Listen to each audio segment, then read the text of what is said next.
All right. Hi guys, this is my third time recording this video.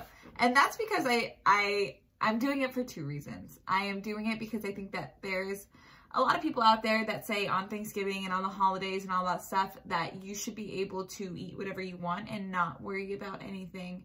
And I agree to some extent. I am also making this video as an accountability video.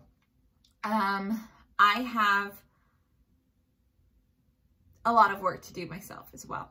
And it's weird like saying all this stuff on a camera because you definitely expect people you know to watch it, family to watch it, friends to watch it, and it's weird, but it's necessary for a couple of reasons. So people will tell you, don't wait till January 1st. I'm queen of this. Don't wait till January 1st to hit your goals.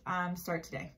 If you really want to make a change in your life and you really want to commit to it, there's no reason to wait. You can start committing today. Start with one meal, right? Start with a positive affirmation. I don't care what you start with. Start changing today if you have real goals. So that being said, you're going to have people that tell you, okay, don't wait till January 1st, start hitting your goals today. But those same people are going to tell you, on Thanksgiving, eat whatever you want. Why are you dieting on Thanksgiving? Why are you watching what you're eating on Thanksgiving? Why are you, whatever, like just eat whatever you want. It's one day a year. And that one day a year is your birthday, is your mom's birthday, is someone at work's birthday, is all the entire holiday season, is Halloween. It's all these things. That one day that you should be allowed to eat whatever you want is like actually a significant amount of days in the year. So let's keep that in mind moving forward, right? Just because of Thanksgiving and we should be able to enjoy ourselves, we still can, doesn't mean that we should let everything fall to the wayside. We are working on hitting goals and habits, and that is a constant battle, okay?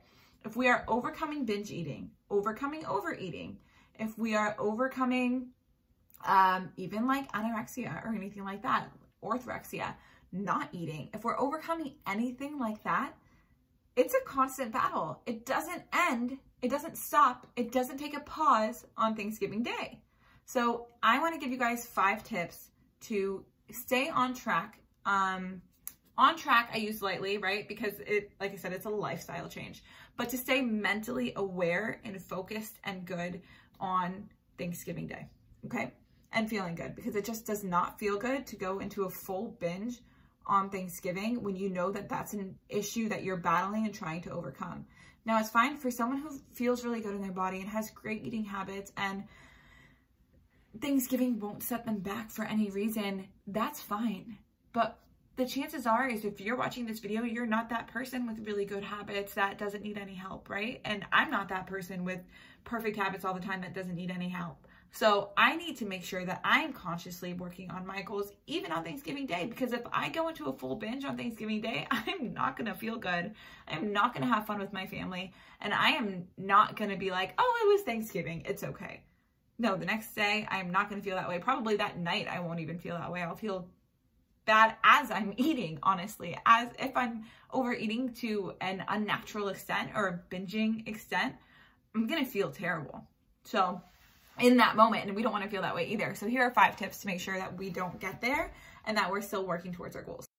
My first tip is to eat breakfast. I am a huge advocate for controlling what you can on when you're traveling, on holidays, on whatever it is. Control what you can. What is in your hands, you are controlling. Breakfast is typically the easiest meal to control.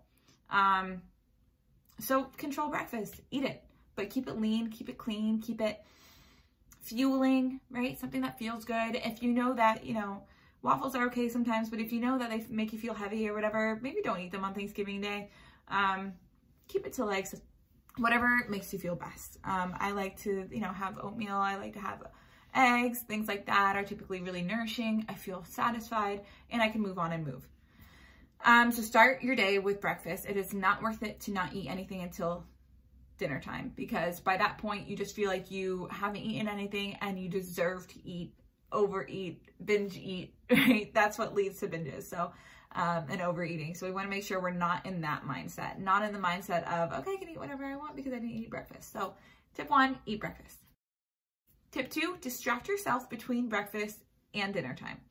By that, I mean, do something productive. Do something that makes you feel good. Go on a walk. Move. Clean the house. Get some work done. I don't care what you do. Whatever you like to do for you, or whatever you haven't had time to do during the work week. This is your day off if you're not cooking. So distract yourself with something else. If you're cooking, obviously you're cooking. Put on some good music and cook.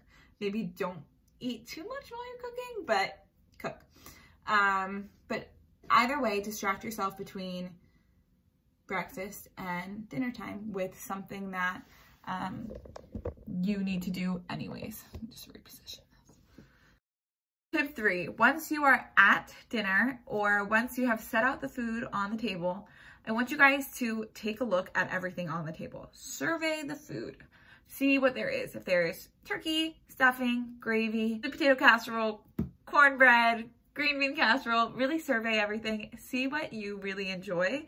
What is your favorite thing on the table? Survey all of it and understand, okay, I really want to have sweet potato casserole, so I'm going to put it on my plate. All right, and this is gonna lead into the next tip. But if that's something that you really want, allow yourself to have it. And when you're eating it, be very mindful of what you're eating. There's someone named Colleen, I don't remember her last name, but I will put it in the notes below. But she describes mindful eating as being able to describe exactly what you ate after. So if I ate sweet potato casserole, I can describe to you what it smells like, what it tasted like, and how it felt in my mouth, right? So when you're mindfully eating, you should be able to describe what you ate afterwards. You really felt it, you really enjoyed it, you really tasted it, and you can move on. Number 4 is plate it. So you can have sweet potato casserole if you plate it. And the plate it method is a couple things. A lot of dietitians will use this one. It is typically half veggies on your plate. So you got a circle plate, half of it is veggies, okay? Then you have a quarter here and a quarter here. And those quarters on a normal day are typically a high fiber carb and a lean protein. On a day like Thanksgiving, I think that it should just be what you really want. If you're not a huge turkey fan, maybe you don't need to put turkey on your plate. If that's mac and cheese and sweet potato casserole for you and that's what you really want, that's fine. But I like to think half veggies, the rest what you want it to be on a holiday. And for plate number 2, 3, and 4, right? If you go back for seconds, thirds, and fourths, continue that. Continue to plate it. Half veggies, the rest what you want it to be. And that's gonna keep us in check in terms of like ratios and things like that, so that we're not feeling groggy. We're still getting that fiber and the water and all that stuff that we want, the nutrients. We're still really nourishing our bodies, and we're still being mindful that plate it method is something that we want to build a habit for throughout our lives, every single day, on our day-to-day basis. So there's no reason we shouldn't be trying to keep that going on Thanksgiving Day, because habits don't stop just because it's Thanksgiving. Number 5, tip number 5, and this is repeated, is to distract yourself yet again. After you eat, I don't care if it's 1 plate, 2 plate, or 3 plate, if you're plating it with the correct ratios, distract yourself after. You have eaten, you've gotten full, you may have overeaten, but you didn't binge. There's a difference between overeating and binging, right? Distract yourself before it gets into a binge. Move on.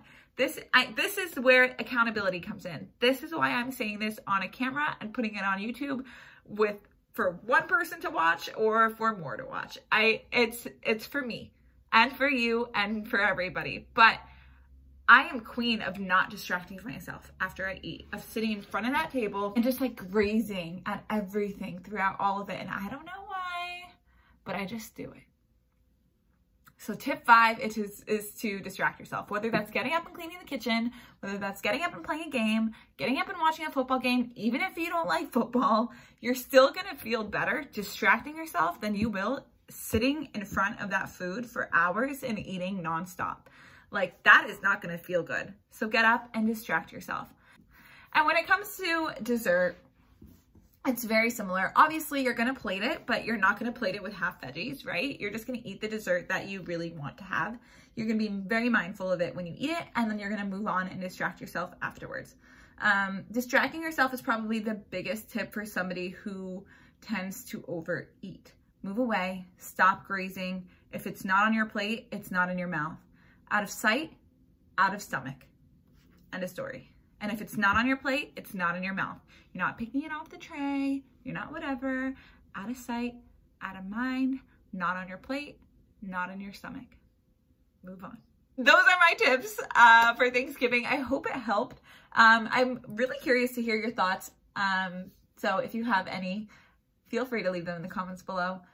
Follow me on Instagram at Living with Lena if you're not already. I have food ideas up there all the time, workouts and all that fun stuff. Thank you guys for watching. I would love it if you liked and subscribed. And happy Thanksgiving. I really hope these tips help, and I really hope creating an accountability video is helpful to me too, because like I said, it is for me too. That's all I got for y'all today.